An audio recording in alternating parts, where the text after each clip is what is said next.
નવસારીમાં પારસી સમાજ દ્વારા નવા વર્ષ નવરોઝ પતેતીની શ્રદ્ધા અને ભક્તિભાવપૂર્વક ઉજવણી કરવામાં આવી। આ પવિત્ર અવસરે નવસારીના ટરોટા બજાર સ્થિત ઐતિહાસિક આતિશ બહેરામ અગિયારી ખાતે વહેલી સવારથી જ પારસી ભાઈઓ બહેનો પૂજા અર્ચના અને દર્શન માટે મોટી સંખ્યામાં ઉમટ્યા।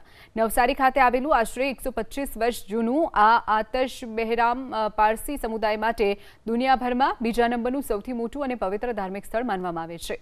નવરોઝના આ પવિત્ર પર્વ પર સ્થાનિક પારસી અગ્રણી બેજનજી રાવજીએ સમગ્ર પારસી સમાજને નવા વર્ષની શુભકામનાઓ પાઠવી। પારસી સમુદાયની વસ્તી ભલે ઓછી હોય પરંતુ તેમની આસ્થા, પરંપરા અને શ્રદ્ધા આજે પણ અકબંધ છે। દર વર્ષે સમાજના લોકો નિયમિતપણે અહીં એકત્રિત થઈ અને નવા વર્ષની ભવ્ય ઉજવણી કરે છે।